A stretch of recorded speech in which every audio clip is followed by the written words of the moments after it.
लोगोफोर नेचार पाब्लिकेसनाव नोंथांमोनखौ बरायबाय। नोंथांमोननि थाखाय लाबोनानै होफैदों नेचार पाब्लिकेसनाव गोजाम बर' थुनलाइनि खोन्दोनि माखासे बिथिंनि सायाव नोंथांमोननि सोमोन्दै आं बाहाय फोरमायनानै होगोन। आसा खालामो नोंथांमोना भिडिअखौ जोबजासिम नायलांगोन, मानो होनबा नोंथांमोनहा आं 100% बुंनो हागौ नोंथांमोनहा बेबायदि भिडिअ नोंथांमोना मोननाय नङा। गुबुन गुबुन भिडिअफोराव गुबुन गुबुन चेनेलाव जाबादि खोथा बुंगोन, नाथाय आं बेबायदि दुगानानै बुंनाय बाथ्रा नङा। नोंथांमोना जोबजासिम नायोब्ला बेखौ हमनो हानाय जाहैगोन। दा बेयावहाय बे भिडिअआ नोंथांमोननि थाखाय माबेयाव हेल्पफुल खालामनानै होगोन होनब्ला नोंथांमोननि थाखाय जायफ्रा कलेज इउनिभारसिटियाव फरायगासिनो दङ बर' आयदानि सायाव, बिथांमोनहा बाहायनो मोनगोन। एमआइएलआनो जा मेजरानो जा, आरो जायफोरा इउपिएससि एबा एपिएससि एग्जाम होगोन बेयावबो बे सिलेबासा दंफायो। बड' लिटारेचारनि अल पार्टसआव दङ बेफोरो, आरो जायफोरा टेट एग्जाम होगोन बिथांमोननि थाखायबो बियो दङ आरो। दा बेनिखायनो जायफोर नोंथांमोनहा भिडिअ नायनो गोसो, नोंथांमोना फारि दावगालांबा नोंथांमोना नुनो मोननाय जाहैगोन। फार्स्टआव नोंथांमोननो खिन्थानानै होगोन गोजाम बर' थुनलाइनि। नोंथांमोना बाहाय नुनो मोन्दों गोजाम बर' थुनलाइनि खोन्दोआ जाहैबाय 1915निफ्राय 1952सिम हमनाय जायो। अर्थात 1915आव जोनोम मोनजेननाय, बर'नि बिजाब दिहुनजेननाय, बर' रावजों बिजाब दिहुनजेननाय, बेखौ लाजेननानै 1952 एबा बर' थुनलाइ आफाद जोनोम मोननायनिफ्राय, माने बर' साहित्य सभा जोनोम जानायसिम बेखौ गोजाम मुगा होननानै हमना लानाय जादों आथिखाल जोंनि बर' थुनलाइनि मुलुगाव। दा बेयावहाय फारियै नोंथांमोननो बाहाय डिटेल्सै खिन्थाना होनो आखायाव लादों। सिगाङाव आङो ओरैनो मायथाइजों बिजाबनि मुंजोंल' नोंथांमोननो बाहाय खिन्थाना होदों। गासै गांद' बिजाबखौ बाहाय गाहाय मोननाय जादों। बेनि गेजेराव गुबुन गुबुन बिजाबफोरबो दंफायोमोन, लाइसिफोर सुजुदोंमोन, बेफोरखौ नामल' मिथिगौ। बिनिफ्राय बिथांमोननि दानि आथिखालनि थुनलाइ बिजिरगिरिफोरा एबा जोंनि दा थुनलाइनि फोथाराव बैफोर बिजाबफोरनि कपि मोननो थांला। बेनि थाखायनो आं बेखौ होनाय जायाखै। आरो मा मा खन्थाइ, मा मा कन्टेन्ट्सफोर दंमोन बेनि सोमोन्दैबो बैफोराव मोननाय जाया। दा बैफोर मा नोंथांमोना फारियै मिथिगोन। से नाम्बाराव नुनो मोनदों बर'नि फिसा अ आयेन, बेयो 1915 मायथाइयाव ओंखारदोंमोन। दा बेखौ डिटेल्स नुनो मोनगोन। खन्थाइ मेथाइया 1923आव ओंखारदों। बिबारा 1924आव ओंखारदों, 1924 मायथाइयाव। बेनिफ्राय बर'नि गुदि सिबसा आरो आर'ज, बेयो 1926मोन। बेयो नैबाहाय थाखोमाबाय खनायाव 1926मोन बेयाबो ओंखारदों। बेनिफ्राय हाथरखि हाला ओंखारदों 1942आव। बेनिफ्राय खन्थाइ बिजाब 1951आव ओंखारदों। बेनिफ्राय 1951नि उनाव 1952 थांनाय लोगो लोगो बेयो गोदान थुनलाइयाव ओंखारहैबाय। बेनिखायनो 1952निखौ नोंथांमोननो बाहाय खिन्थाना होनाय जाहैयाखिसै। 1952नि 16 नभेम्बर खालार खालि बासुगावआव बर' थुनलाइ आफादा जोनोम जाबाय। बेनिफ्रायनो उनावहाय जेसेबांनाखि बर' थुनलाइ मुलुगाव बायदिसिना थुनलाइफोर सुजुजादों, बेफोरो गासिबो गोदान बर' थुनलाइ मुगायाव हाबफानाय जाहैजोब्बाय। दा बेनिखायनो बेखौ सोनाय जायाखिसै। दाना फार्स्टआव नुनो मोन्दोंमोन बर'नि फिसा अ आयेन, जायखौ नोंथांमोननो फार्स्टआव कपिनि नोंथांमोननो बाहाय खिन्थाना होनाय जादों। नुनो मोन्दों बर'नि गिबि बिजाब बर'नि फिसा अ आयेन, नोंथांमोना बेखौ नुनो मोन्दों। बाहाय सुजुगिरिफोरखौ नोंथांमोनहा गोसोआव ला। दहाय खिन्थाना होदोंमोन 1915 मायथाइयाव बेयो बर' सात्र सन्मिलन मुंनि 1912 मायथाइयाव दाजानाय बर' सात्र सन्मिलन मुंनि आफादनिफ्राय गवालपारायाव बेयो सुजुजादों। नोंथांमोन बाहाय लिरनानै खिन्थानाय जायाखिसै। 1912 मायथाइयाव दाजानाय बर' सात्र सन्मिलननि मुंनि मोनसे आफादनि गेजेरजों बिथांमोना बेखौ सुजुदों। आरो बे सुजुनायनि बिजाबनि मुङा जादों बर'नि फिसा अ आयेन। आरो बेखौ 1915 मायथाइयाव दिहुननाय जादोंमोन। बाहाय नुनो मोन्दों सोर नोंथांमोनहा बाहाय नायबा नुनो मोनगोन। असमिया रावजों नोंथांमोनहा नरपन्थ्रि चन्द्र कछारि बिथांमोन सासे। बेनिफ्राय ओमफ्राय बाहाय नुनो मोनबावगोन नैबाहाय मा नाम नुदों नोंथांमोना नायलाय। जुदि नोंथांमोना फरायनो रोङाब्ला आं दा खिन्थाना होगोन। फरायनो रोंना रोङा नोंथांमोनहा नायग्रोगोन आरोखि। फार्स्टआव नुनो मोन्दों सानैल' गाहाय सुजुगिरि, बेखौ नोंथांमोनहा नुनो मोन्दों। फार्स्टआव गंगाचरन कछारि आरो श्रीजुत गंगाचरन कछारि होन्दों। आरो बेनिफ्राय श्रीजुत नरपति कछारि, बिथांमोन सानैयानो बेखौ सुजुनाय जादों। ओरै गाहायनिया लेङाइ सुजुगिरि गुबुन गुबुन, जे बेखौ नोंनो नाङा। दा बै गाहाय सुजुगिरि सानैखौल' जोंनो नांगौ। दा बिजाबनि टाइप, बिजाबा मा रोखोमनि बिजाबमोन? बे बिजाबा जाहैबाय नाथाय आयेन खान्थिनिसो बिजाब बेयो। बेयाव खन्थाइ रायथाइ जेबो गैया, बे आयेन खान्थिनि बिजाबसो। बेनिखायनो बेखौ नोंथांमोनहा मिथिनानै ला। अपसनाव मालाबा सोंनो हागौ बर'नि गिबि बिजाब बर'नि फिसा अ आयेना मा थाखोनि बिजाबमोन होननानै जुदि सोंनाय फैयोब्ला आयेन खान्थिनि सायाव लिरनाय बिजाब। आयेन खान्थिया जाहैबाय बेयो हादोर सालायनायनि आयेन नङा, बर'फोरनि बर' समाजनि माब्रै सोलिनांगौ, मा खान्थि थानांगौ बेनि सोमोन्दै बर' समाजनि सायावसो आयेन, हादोरनि बा हारिनि नङा। बेनिफ्राय नायदो नोंथांमोना नुनो मोन्दों खन्थाइ मेथाइ 1923 मायथाइयाव फोसाव जाजेननाय नुनो मोन्दों। सुजुगिरिफोरनि नामखौ नुनो मोन्दों नै रुपनाथ ब्रह्म आरो मदाराम ब्रह्म सानैबो रुंसारि जालांबाय। खन्थाइ कपि गासैबो कपिया आंनि आखायाव दंजोबो, बेनिखायनो नोंथांमोननो क्लियार जादों आरो। दानिया फैदो खन्थाइ मेथाइआव मा खन्थाइफोर बा मेथाइफोर दङ। दा खन्थाइ आरो मेथाइखौ नोंथांमोननो बिजाबाव नुनो मोन्दों मेथाइ बाहागो आरो खन्थाइ बाहागो पार्ट रानना होदों। मेथाइ बाहागोआव मा गोलैदों नायदो, मानो होनो नागिरदों गाहायनि खन्थाइया एबा नैबे दिन्थिनानै होगोन मोनसे खन्थाइ, बेयो खन्थाइ मेथाइ बिजाबाव खन्थाइ बाहागोआव गोलैदों ना मेथाइ बाहागोआव गोलैदों, बेबादि सोंनाय जानो हागौ। दा बेखौ गिनांगौ, ओंखायनो नोंथांमोना बेखौ नायना लाब्ला नुनो मोनगोन अन्द आंखौबो आफाबाव गोदो ओखार गैयामोन दे, ओंखायनो बे अन्द जादों। गोदो ओखार गैयामोन, ओखारखौ 1935 मायथाइयाव धजेन ब्रह्म मुंनि सासे लिरगिरियासो ओखारखौ बानायदों आरो दिहुननानै बेखौ जोंहा बर' रावाव सोना होनांगौ होननानै बानायनाय जादों। बेखौ नोंथांमोना गोसोआव लाफा, धजेन ब्रह्मआ ओखारखौ बानायदों, दिहुनना होदों आरोखि। बिनिफ्राय नायदो अन्द जोंखौबो आफा, अन्द नङा बेयो अन्doआनो, अन्द जोंखौबो आफा, आफा गोजों, आफा लावरि, आय दद्रे माइनाव, आय बिबार, आय बिमा सर जादों, सोर जादों इसोरनि नामा गोदै, इसोरनि नामा गोदै, इसोरनियाव बिनाय, ओरैनो दिन थाङा, जाखांदो बर'फोर हाजा हाबाब, बेफोर आरो गासिबो आं बेखौ फरायलिया, नोंथांमोनहा नायना लाब्लानो जाबाय। डिसक्रिपसनाव बे PDF फाइलनि लिंक दङ, नोंथांमोनहा बेजों डाउनलड खालामना लानो हानाय जागोन। बे नोंथांमोननि जोबोद मोजां क्रेडिट। बेनिफ्राय गासै 22था मेथाइ दङ, ओमफ्राय खन्थाइ बाहागोआ गासै 8थाल' दङ। खन्थाइनिफ्राय सोंनो हागौ, जेरै बिबार खानाय, आंनि खैना लेखा रोंब्ला गुन्दा जाया, सोनाबनि बर' आवा फावा सोरखौ नोंसोर मालाय नंदों, दानि बर' फिसा सिखांदो, बेफोर गासिबो खन्थाइ मेथाइआव थानाय खन्थाइ आरो मेथाइफोर। बेफोर डिटेल्स नोंथांमोना गुबुनाव मोना बेखौ आं बुंनो हायो। मोननो हागोन ओरैनो गावसोर टेक्स्टआव लिरनानै होनाय, नाथाय प्रुफ मोननाय नङा। दानिया फैदो बिबार लाइसि। बिबार लाइसिया ओंखारदोंमोन 1924 मायथाइयाव, खायफाया 1919आव होनदों, अब्ला नै नोंथांमोना रोखा नुनो मोनबाय 1924। बिबारनि असमियाजों लिरनाय सिगांनि हार्ड कपिबो दङ आंनाव, नोंथांमोननो बेखौ खिन्थानाय जायाखिसै एसामिस स्क्रिप्टजों लिरजोबनाय हिसाबै, ओंखायनो दा बर'नि गोदानै रिभाइस दिहुननायखौनो नोंथांमोननो खिन्थानाय जादों। बाहाय बिबार लाइसिया खेबब्रै ओंखारदों, सेथि, नैथि, थामथि, ब्रैथि बिसानसिम।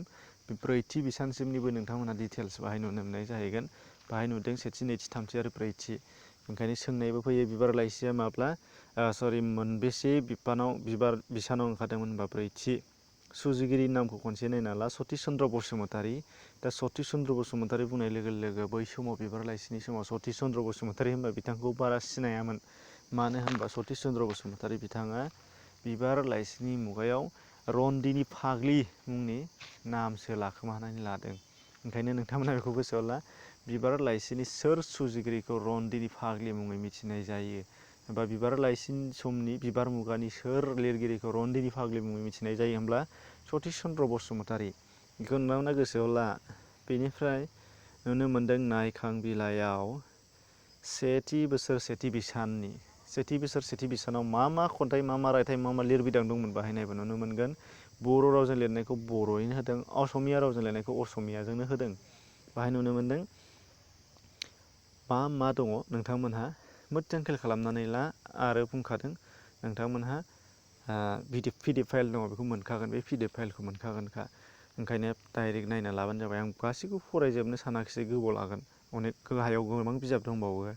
दा बाहाय दङ सेथि बिसान, नैथि बिसान। सोंनाया माबोरै जानो हागौ बेखौ आं खिन्थानो हादों एसे। सोंनाया ओरै जागोन, जायखिजाया मोनसे खन्थाइनि नाम होनसै, हमनानै ला बैयाव मेथाइ होनसै आरो, मेथाइ होबाय, बै 3 नाम्बारनि मेथाइखौ होबाय, श्री रुपनाथ ब्रह्म लिरनाय 3 नाम्बारनि मेथाइखौ होबाय आरो, बेखौ होननोसै आरोखि।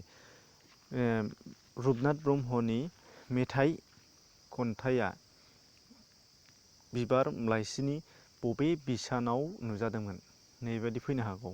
अब्ला माबेयाव जाफैगोन, सेथि बिसानाव। ओंखायनो बेखौ गद मुखास्थ' लाबानो जाबाय। बे टेट आरो जायफोरा टेट एग्जाम जिरायगोन, नेट एग्जाम जिरायगोन, ओमफ्राय स्टेट नेटनि जिरायगोन बेनिफ्राय जायफोरा UPSC बा APSC होगोन बिथांमोननि थाखाय बे ओंखारगोन आरोखि बेबायदि टाइपनि जागोन ओमफ्राय बाखियाव फिसा फिसा ओरैनो सोङो एथ' खाथ्रा सोङा बेनिफ्राय बाहाय नुनो मोन्दों माखासेया बर' जातिर उपस्थित बेफोरबादि असमिया रावजों मानो लिरदों बा बांला रावजों मानो लिरदों बे सोंनाया फैयो थांनाय टेट एग्जामावबो बे फैदोंमोन मानो लिरदों दे बै समाव बर'फोरा बर' होननानै लिरनाय गैफेरामोन नालाय असमिया बांला रावजों लिरोमोन फरायोमोन बेनिखायनो दाब दाब जायगायाव थानाय बर' फिसाफोरखौ बोनथुमनानै बुजिनानै बोनथुमनानै खौसेयाव लाबोनो थाखाय फरायनानै बुजिहोनो थाखाय बिथांमोना बांला आरो असमिया रावखौ बिबार लाइसिया बर'नि सुजुनायबाबो बेखौ सोफानानै जायगा होनाय जादोंमोन बेमोन राइट एन्सारा दाख्लैबो UP टेटआव फैदोंमोन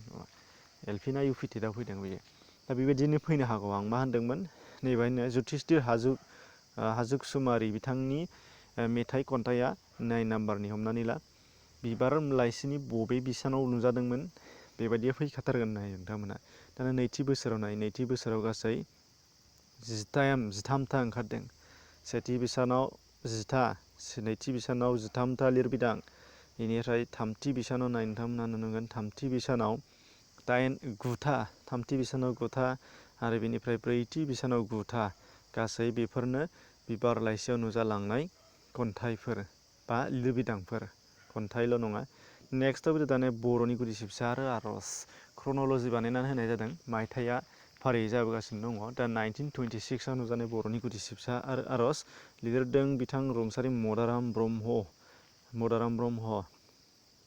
सोर लिरदों मदाराम ब्रह्मआ लिरदों बर'नि गुदि सिबसा आरो आर'ज बे बिजाबनि थाखाय बिथाङा पद्मश्री बान्था मोनदों बेखौ जों बयबो मिथिगौ दाखालि थांनाय टेट एग्जामाव बियो फैदों पद्मश्री बान्थाखौ मदाराम ब्रह्मआ माबे मायथाइयाव मोन्दोंमोन होनना सोंदों आरो माबे मायथाइयाव 1988आव मोन्दों आरो बिथांखौ मोनसे सोंनो हाबावगौ 1988आव बर'नि गुदि सिबसा आरो आर'ज खन्थाइ बिजाबनि थाखाय बिथाङा पद्मश्री बान्था मोननो हादों बिथांनि खन्थाइया सोर ट्रेन्सलेट खालामदोंमोन खन्थाइखौ सोर ट्रेन्सलेट खालामदोंमोन मनरन्जन लाहारी बिथाङा इंराजियाव ट्रेन्सलेट खालामदों बिनिफ्रायसो फरायजाजोबनानै बिथाङा बान्थाखौ मोननो हानाय जादों सिलेक्सन जादों बेखौ गोसो होला दे रावबो खिन्थानाय नङा खिन्थु आं दिनै खिन्थाना होबाय मनरन्जन लाहारी बिथाङा इंराजियाव ट्रेन्सलेट खालामना होदों बर'नि गुदि सिबसा आरो आर'जखौ बिनिफ्रायनो बिथाङा सिलेक्सन जानानै पद्मश्री बान्था मोननो हानाय जादों नुजादोंमोन दिहुनगिरि 1926आव बेलाय नोंथांमोना नुनो मोनदों 1926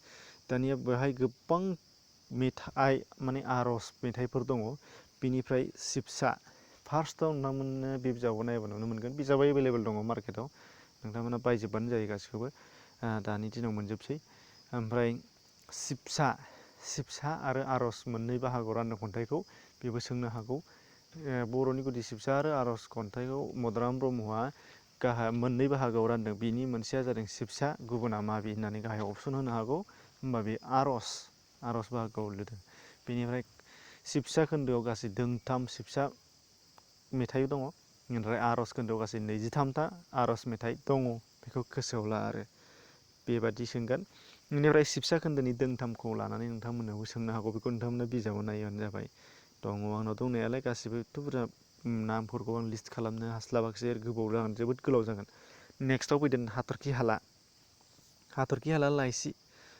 हाला लाइसिया माला ओंखारदोंमोन दहाय नुजाबोदोंमोन नोंथांमोननि सिगाङाव 1942आव हाथरखि हाला ओंखारदों सोर सुजुदोंमोन नोंथांमोना नायदो प्रमद चन्द्र ब्रह्म नोंथांमोना नुनो मोनदों प्रमद चन्द्र ब्रह्मखौ मा होननानै मिथियो गुबुन मोनसे रावै बेखौ नोंथांमोना मिथियाबो जानो हागौ मोनसे खन्थाइ लिरदों बे खन्थाइनि नामावनो बिथांखौबो गाबज्रिनानै मान होनाय जादों हायेननि सुफिन होननानै प्रमद चन्द्र ब्रह्मखौ मिथिनाय जायो खन्थाइया बेखौनो लिरदों बेनि थाखायनो दानिया नायदो बेयाव हाथरखि हाला लाइसियाव मा ओंखारदों बाहाय हाथरखि हाला लाइसियाव रायथाइ ओंखारजेनदों राफोदनि मोजांनो नायबानो जाबाय नोंथांमोना नुनो मोनदों बैसागु प्रमद ब्रह्मनि माने प्रमद चन्द्र ब्रह्मखौनो प्रमद ब्रह्म लिरदों फाग्लि जोहोलाव दैमालु गासै मोनथाम इसान मोसाहारिनि आबारि सुंद' सल' बिराद इम्परटेन्ट कुइसन बर'नि गिबिसिन सुंद' सल'आ जाहैबाय आबारि। बेयो बबे बिजाबाव ओंखारदों माब्ला ओंखारदों होनबा हाथरखि हाला लाइसि 1942 आव ओंखारनाय जाफैबाय। आबारि ईसान चन्द्र मोसाहारिजों लिरजानाय आबारि सुंद' सल'आ बर'नि गिबिसिन सुंद' सल' बेखौ सोंनो हागौ। बेनिफ्राय दोंथाम रायथाइ ओंखारबावदों बे आनन्दराम मोसाहारि बिथांजों बर'नि राव आग्लानि बाथ्रा, न'नि माइदां। बेनिफ्राय आनन्दराम मोसाहारिनि मोनसे बे जाहैबाय द्रामा बादि आरोखि वान एक्ट प्ले टाइपनि मोनसे लिरबिदां ओंखारदों। बे जाहैबाय लेखा गोरों हौवा आरो लेखा रोङै हिन्जाव। बे वान एक्ट प्ले टाइपनि मोनसे दिन्थिगासे फावथिना बायदि आरो रायथाइबो नङा खन्थाइबो नङा। ओमफ्राय दिन्थिगासे फावथिनानिबो फुल फ्लेजेड बाहाय केरेक्टार हाबजोबाखै लिरजेननाय हिसाबै आरो ओंखायनो बेयो वान एक्ट प्ले टाइपनियानो आरो नोंथांमोना नायबा नुगोन। बेनिफ्राय खन्थाइफोरा जाहैबाय गोबां दङ। जागायजेननायनो दारेन्द्रनाथ बसुमतारी बेखौ नोंथांमोना मोजां फरायनानै नायब्लानो जाबाय जेबो नङा। PDF फाइलखौ लानानै आरामसे। मोनाबिलि ईसान मोसाहारि गोसो मोब्लिब बादारि नै बेलाय हायेननि सुफिन प्रमद ब्रह्म नै दहाय बुंदोंमोन आं हायेननि सुफिन बेबो बबे खन्थाइ बिजाबाव नुजानो होनो हागौ अपसन होनो हागौ माबा खन्थाइ मेथाइ बायदिसिना होलाबायनो हागौ बा हाथरखि हाला लाइसि। नोंथांमोना बेखौ खेल लादो। अरन खानाय बा दानसोरां हराव मोजां मोजां खन्थाइ नोंथांमोना मालाबा खोनाफेरनाय अबेबा थाखोआव फरायनो मोननाय अबेबा क्लासाव फरायनो मोननायफ्रा बेवहाय नोंथांमोना नुनो मोनजोब्बाय। बिमा फिसा प्रमटेस्ट बेखौथ' मोनखाथारदोंआनोखा। आंनि सिमांखौबो नोंथांमोना मालाबा मोनबोदों जानांगौ। बेबायदि आरो गासिबो दै बाज्रुम नै प्रमटेस्ट लादों। बै प्रमद चन्द्र ब्रह्मआनो प्रमटेस्ट दे नोंथांमोना बेखौ आन्दायनो हागौ। नाय बेनिफ्राय दानिया खन्थाइ बिजाब 1951 आव थांबाय। खन्थाइ बिजाबा सोरनिमोन? काली कुमार लाहारीनि खन्थाइ बिजाब। नोंथांमोना बेखौ मिथिनो मोनबाय 1950 मायथाइयाव लिरजानाय। दा खन्थाइ मेथाइ बिजाबनिफ्रायबो सोंनो हागौ। गोजाम मुगानि गांसे मख'जाथाव बिजाब आरो जोबोद इम्परटेन्ट बिजाब। काली कुमार लाहारी होनबा नोंथांमोना बिथांनि खन्थाइखौ फरायबा दा खन्थाइ टाइटेलाव बुंबाबो मोजां इन्टारेस्ट मोनगोन आरोखि। खन्थाइ ओरैबायदि इन्टारेस्टेड लिरो जायफ्रा नोंथां फरायबाय थानो लुबैयो आरोखि। गोरलै रावाव लिरो। गोबां बिजाबबो लिराखै गांथामसो लिरदों। बेनिफ्राय काली कुमार लाहारीनि फरायनायनि बागै सोङोबा नोंथांमोना मिनिनो ओंखारगोन। क्लास 3 सिमल' फरायनाय इम्परटेन्ट बाथ्रा इम्परटेन्ट नङाबाबो क्लास 3 आव इन्टारेस्टिं बाथ्रा आरो बेयो माबायदि लिरो नायदो। नायला मा नुनो मोनदों आर'ज गाबनाय बा बोर सारजिनायनो। आर'ज गाबनाय एबा बोर बिनाय होननाय जोङो सारजिनाय माने बिनाय। गोसोनि खौरां रायफोदनाय बायदि मोजां खौरां। जावरिखां बर' जाखारदो बयबो बर' फिसा हिनजाव जाथि मानि दुरगति नै जौनि गोहो बेरखांनाय गोसोनि राव सरखार हिनजाव दद्रे फांदां सरखार जालाय हिनजाव सरखार बिजौ दाउसिन दुब्रि हालुवा सिपाइ सादु सिखाव रासंनाय शब्दार्थ संग्रह बे सोदोब ओंथिमोन बेहाय गासै बेबायदि होनाय जादों आरो होमबा नुनो मोनबाय काली कुमार लाहारी बिथांनि खन्थाइ बिजाबाव मा खन्थाइफोर दङ मोनबेसे 17था। दा बेखौबो नोंथांमोना गोसोआव लाबानो जाबाय।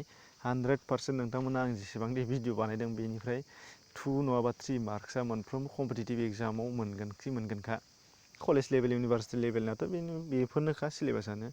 दानिया बाहाय आं दहाय बुंनाय बाथ्रा मोनसेया जाहैबाय बेयाव बेखिनि गोजाम बर' थुनलाइ खोन्दोआव मोननैसो बिजाब थालांबाय हथात बेयो लाइसि जेरैहाय हमनानै ला नोंथांमोनहा खोनादों अलंबार लाइसि अलंबार मुगा होननानैबो रायलायनाय जादों। मालाबा थुनलाइ बिजिरनाय बिजाबफोराव नुगोन नोंथांमोना मनरन्जननि मधुराम बर'नि बायदिसिना गुबुन थुनलाइ बिजिरगिरि बिथांमोननियाव नुगोन नोंथांमोनहा अलंबार मुगा होननानै बिथांमोनहा मुगाखौसो मिथिगौ।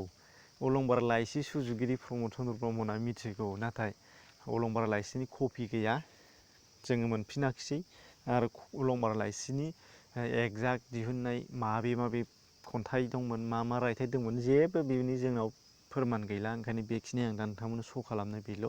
आरो जुदि बायसान्स नोंथांमोना जुदि मालाबा मोनदोंबा बे कपिखौ आंनो सेन्ड खालामना हरबानो जाबाय। डिसक्रिपसनाव नाम्बार दं आंनि बेयाव हरबाबो जागोन आरो जेरै हमनानै ला बिनि अनगायैबो सानस्रि मुस्रि ओमफ्राय बेनिफ्राय आरो थाबावगौमोन बिथां सतिस चन्द्र बसुमतारीनि सुजुनाय गांसे दंबावोमोन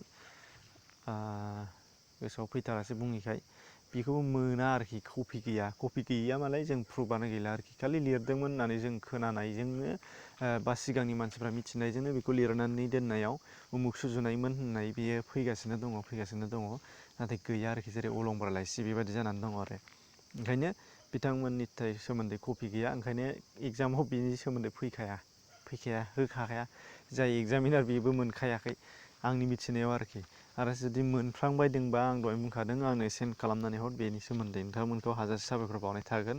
अब्ला लोगोफोर दिनैनि जानाखि भिडिअ बे भिडिअआव नोंथांमोना दानिया माबायदि जाखो नोंथांमोना साननानै नायदो आरो नोंथांमोना जुदि नोंथांनि थाखाय इउसफुल नङाबा गुबुन सासेनि थाखाय बे इउसफुल जानो हागौ ओंखायनो शेयार खालामना होब्लानो जाबाय।